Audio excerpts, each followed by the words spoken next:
Salut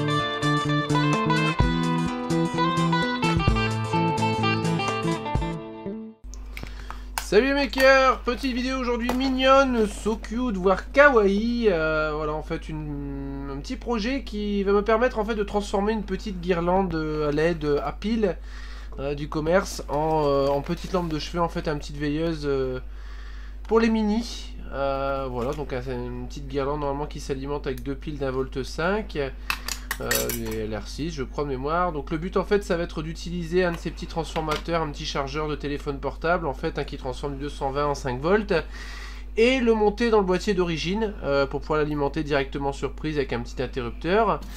Donc le but de l'opération ça va être de dessouder le petit port USB en fait, tout simplement, et puis les deux fils d'alimentation, de monter le tout dans le boîtier en trouvant la bonne résistance en fait, pour pas suralimenter les LED, et faire quelque chose de propre. Voilà, donc je commence par le démontage du port USB. Donc en fait, selon le chargeur que vous allez avoir, les connectiques seront peut-être différentes, mais bon, de toute façon vous retrouvez toujours 4 pôles en fait, c'est-à-dire les deux pôles d'alimentation, le plus le moins, et puis deux pôles supplémentaires en fait qui sont normalement les bornes de données pour l'USB. C'est vrai que sur ces chargeurs là, la plupart du temps, les deux prises du milieu en fait, enfin les deux pins du milieu seront soudés ensemble. En fait, ça permet tout simplement de dire à l'appareil qui vient être chargé dessus qu'il peut tirer de l'ampérage. Ah bon, je vais pas rentrer dans le détail, mais bon. En gros, voilà, il faudra simplement dessouder l'ensemble. Et en fait, les deux petites bornes de la prise USB qui seront sur les extrémités, donc des 4 petites bornes, ce sera l'alimentation. Voilà, le plus et le moins. Donc après, à vous de repérer la chose. Voilà, donc une fois que c'est fait, on va pouvoir dessouder aussi les fils d'alimentation de 120 volts. Donc pareil, il faudra quand même que vous ayez un minimum de compétences pour repérer les fils, puisque forcément en fonction de votre transformateur ce sera un petit peu différent, même si le principe sera de toute façon le même. Une fois qu'on a dessoudé les fils, on peut venir préparer la nouvelle prise, étamer un petit peu, et puis venir les remettre en place. Faire attention à l'emplacement du neutre, donc le bleu, et puis la phase le marron. Pareil, les couleurs pourraient être un petit peu différentes selon le câble que vous utilisez, même si ce sont les couleurs vraiment les plus standards. Voilà, donc bien faire attention de ne pas faire de faux contacts, faire attention que le fil, que la gaine du câble ne parte pas non plus, faire quelque chose de propre et solide, sachant en plus que c'est pour les enfants, donc il faut être quand même assez vigilant là-dessus. Voilà, donc on voit que les soudures elles sont bien propres, il n'y a pas de souci. On va pouvoir passer à l'étape suivante.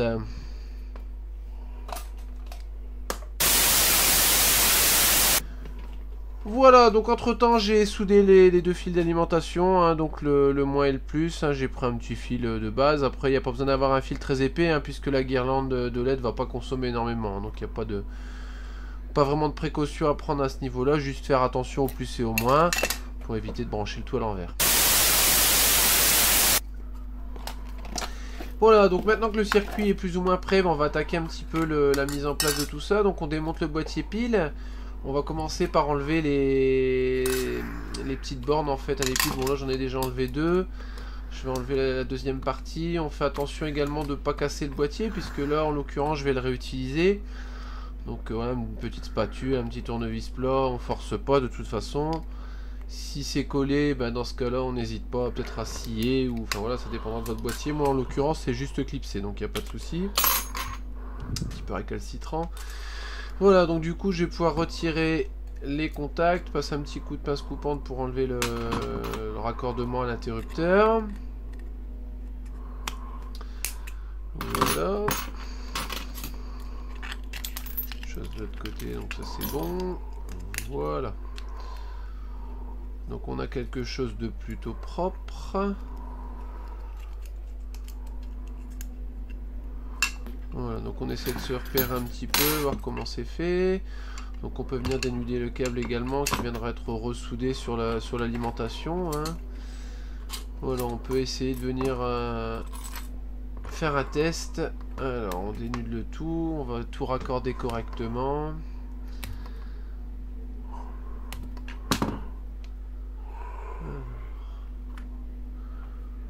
On torsarde tout bien.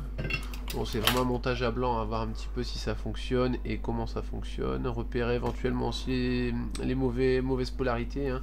Une fois qu'on aura inversé nos fils au niveau de l'alimentation, le plus et le moins.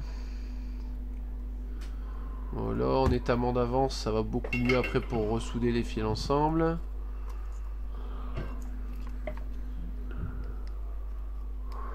Alors. Voilà, donc là j'enlève la petite résistance d'origine. À savoir que moi j'ai utilisé une résistance d'une 60aine de ohms de mémoire. Après voilà, il faut trouver la bonne valeur, mais en général 60-100 ohms c'est plutôt pas mal pour ce genre de petite guirlande. Une quinzaine de LED. Voilà, donc la petite LED qui va venir en remplacement de celle d'origine. Voilà, donc on vient couper un petit peu les pattes, hein, raccourcir un peu, que ce soit plus pratique.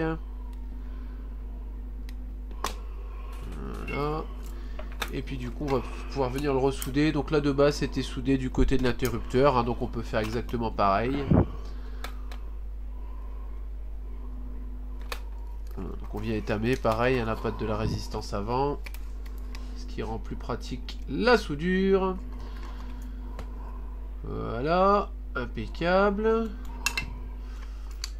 Et puis du coup on peut refaire le raccordement complet. Hein. On va savoir que le souci là c'est que sur mes fils qui vont LED en fait c'est du fil cristal, donc il n'y a pas de repère plus-moins.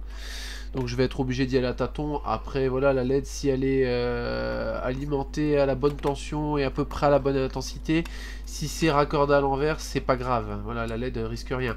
Après par contre oui, si il n'y a pas de résistance et que vous alimentez trop fort, forcément là effectivement là vous allez cramer les LED.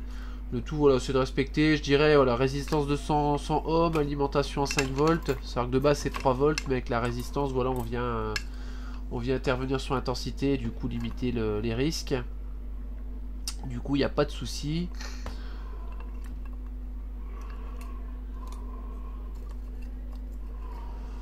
Voilà.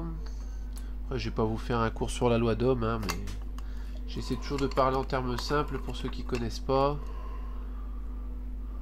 Mais bon, les puristes sont en train de lever les bras au ciel et de crier au scandale. Mais je les comprends, il n'y a pas de souci. Voilà, le raccordement test est terminé. Le test ayant réussi, bah du coup je vais pouvoir intervenir un petit peu sur le circuit. Donc je vais pouvoir raccourcir un petit peu mes fils. Et puis faire un petit peu de propre, monter ça définitivement. Voilà, donc je vais déjà couper un petit peu la petite séparation en plastique, hein, qui séparait les piles dans le boîtier, puisqu'on va venir installer le petit circuit à l'intérieur du boîtier d'origine. C'est tout l'intérêt, hein, d'avoir un petit coup de propre. Voilà, donc on casse, on coupe. On peut éventuellement limer si besoin est. Faut vraiment être très méticuleux parce que voilà, c'est des plastiques vraiment de très mauvaise qualité, hein. C'est la petite guirlande, je vais dire made in China, même si j'adore l'Asie, voilà, ça reste des produits très entrée de gamme, donc il faut vraiment être méticuleux, pas casser, parce qu'une fois que c'est cassé, c'est fichu. Voilà, donc on a fait une jolie place pour l'ensemble. On vient tester un petit peu la mise en place du circuit dedans. C'est plutôt pas mal. Donc il n'y aura plus qu'à percer un trou pour passer le câble 220. Bon, c'est pas mal ça. Et bah du coup on va pouvoir faire un petit coup de propre. Hop, on enlève les derniers petits bouts qui restent.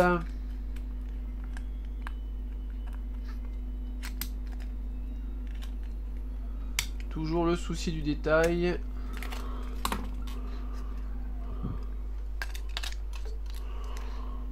Voilà, c'est parfait.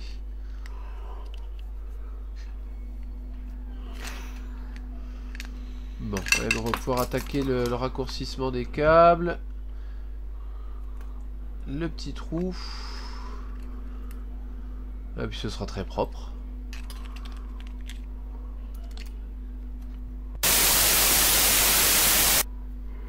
Voilà, donc j'ai raccourci les câbles, j'ai refait tout le raccordement, j'ai fait le petit trou, j'ai tout ressoudé en place. Voilà, c'est juste raccourcir les fils, hein, donc je vous ai pas filmé tout ça, ça servait à rien.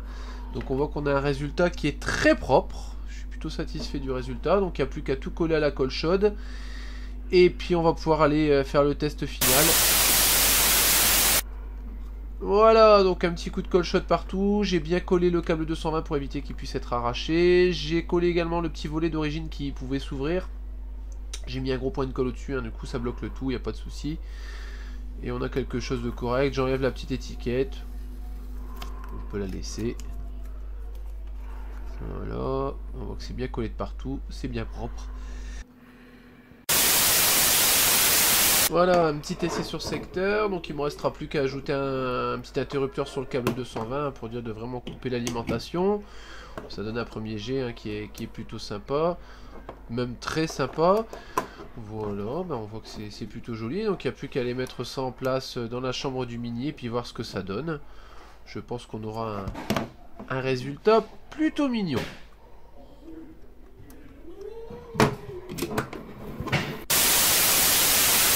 Voilà, donc c'est mis en place dans la chambre, hein, on voit c'est un joli résultat je trouve, hein, puis pour vraiment pas cher. Hein. Voilà, donc si la vidéo vous a plu, comme d'habitude, n'hésitez pas à laisser un petit like, un petit commentaire, vous abonner, et je vous dis à bientôt pour de